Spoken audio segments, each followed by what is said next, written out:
بسم الله الرحمن الرحيم. أما بعد فأعوذ بالله من الشيطان الرجيم. بسم الله الرحمن الرحيم. الصلاة والسلام عليك يا رسول الله. الصلاة والسلام عليك يا حبيب الله. الصلاة والسلام عليك يا نبي الله وعلى آلك وصحبك يا نور من نور الله. آج ہم حضرت بلال رضی اللہ تعالیٰ عنہ کا حضور صلی اللہ علیہ وسلم کے لیے ایک مشرف سے قرض ویڈیو کو لائک کیجئے، شیئر کیجئے، کمنٹ کیجئے، سبسکرائب کیجئے اور بیل آئیکن کو بھی دبا لیجئے تاکہ آنے والی ہر ویڈیو آپ تک پہنچتی رہے۔ تو آئیے ہم بیان پیش کرتے ہیں۔ بسم اللہ الرحمن الرحیم۔ حضرت بلال رضی اللہ تعالیٰ عنہ کا حضور صلی اللہ علیہ وسلم کے لیے ایک مشرف سے قرض۔ حضرت بلال سے ایک صاحب نے پوچھا کہ حضور اقدس صلی اللہ علیہ وسلم کے اخراجات کی کیا صورت ہوتی ہے؟ حضرت بلال رضی اللہ تعالیٰ عنہ نے فرمایا کہ حضور صلی اللہ علیہ وسلم کے پاس کچھ جمع تو رہتا ہی نہیں تھا۔ یہ خدمت میرے سپرد تھی، جس کی صورت یہ تھی کہ کوئی مسلمان بھوکا آتا تو حضور صلی اللہ علیہ وسلم مجھے ارشاد فرماتے میں کہیں سے قرض لے کر اس کو کھانا کھلا دیتا۔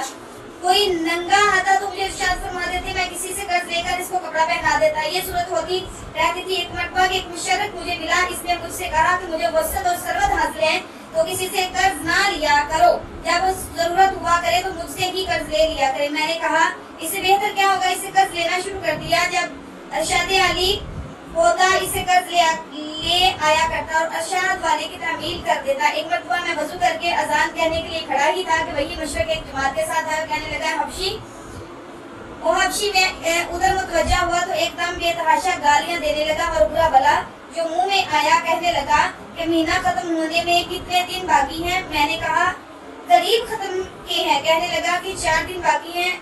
اگر مہینے کے ختم تک میرا سب قرض ادا نہ کیا تو تجھے اپنے قرضے میں غلام بناؤں گا اور اسی طرح بکریاں چراتا پھرے گا جیسا پہلے تھا۔ یہ کہہ کر چلا گیا۔ مجھ پر دن بار جو گزرنا چاہیے تھا وہی گزرا۔ تمام دن رنج و صدمے سے گزرا اور عشاء کی نماز کے بعد حضور صلی اللہ علیہ وسلم کی خدمت میں تنہائی میں حاضر ہوا اور سارا قصہ سنایا اور عرض کیا کہ یا رسول اللہ صلی اللہ علیہ وسلم آپ کے پاس اس وقت ادا کرنے کی وہ فوری انتظام ہے اور نہ کھڑے کھڑے میں کوئی انتظام کر سکتا ہوں۔ وہ ذلیل کرے گا، اس لیے اگر اجازت ہو تو اتنے قرض اتارنے کا انتظام ہو میں کہیں روپوش ہو جاؤں۔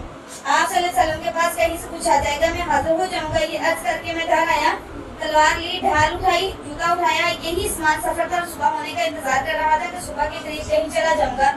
صبح قریب ہی تھی کہ ایک صاحب دوڑے ہوئے آئے کہ حضور صلی اللہ علیہ وسلم کی خدمت میں جلدی چلو۔ میں حاضر خدمت ہوا تو دیکھا کہ 4 اونٹنیاں جن پر سامان لگا ہوا تھا بیٹھی ہیں۔ حضور صلی اللہ علیہ وسلم نے فرمایا خوشی کی بات سناؤں کہ اللہ تعالیٰ نے تیرے قرض کی انتظام فرما دیا ہے، یہ اونٹنیاں بھی تیرے حوالے اور ان کا سب سامان بھی۔ یہ نذرانہ مجھے بھیجا ہے، میں نے اللہ کا شکر ادا کیا اور خوشی خوشی ان کو لے کر یہ سارا قرضہ ادا کر کے واپس آیا۔ حضور صلی اللہ علیہ وسلم نے اتنے میں مسجد میں انتظار فرماتے رہے۔ میں نے واپس آ کر عرض کیا کہ حضور صلی اللہ علیہ وسلم اللہ کا شکر ہے حق تعالیٰ نے سارے قرضے سے آپ صلی اللہ علیہ وسلم کو سبق دوش کر دیا اور آپ کوئی چیز بھی قرضے کی باقی نہیں رہی۔ حضور صلی اللہ علیہ وسلم نے دریافت فرمایا کہ سامان میں سے بھی کچھ باقی ہے؟ میں نے عرض کیا جی ہاں کچھ باقی ہے۔ حضور صلی اللہ علیہ وسلم نے فرمایا کہ اسے بھی تقسیم ہی کر دے تاکہ مجھے راحت ہو جائے۔ میں گھر میں بھی اس وقت تک نہیں جانے گا جب تک یہ تقسیم نہ ہو جائے۔ تمام دن گزر جانے کے بعد عشاء کی نماز سے فراغت پر حضور صلی اللہ علیہ وسلم نے دریافت فرمایا کہ بچا ہوا مال تقسیم ہو گیا یا نہیں۔ میں نے عرض کیا کہ مجھے کچھ موجود ہے، ضرورت مند آئے نہیں تو حضور صلی اللہ علیہ وسلم نے مسجد ہی میں آرام فرمایا۔ دوسرے دن عشاء کے بعد پھر حضور صلی اللہ علیہ وسلم نے فرمایا کہو جی کچھ ہے؟ میں نے عرض کیا اللہ عز و جل نے آپ کو راحت عطا فرمائی کہ وہ سب نبٹ گیا۔ حضور صلی اللہ علیہ وسلم نے اللہ عز و جل کی حمد و ثنا فرمائی۔ حضور صلی اللہ علیہ وسلم کی یہ ڈر ہوا کہ خدانا خاصہ موت آ جائے اور کچھ حصہ مال آپ کی ملک میں رہے۔ اس کے بعد گھروں میں تشریف لے گئے اور بیویوں سے ملے۔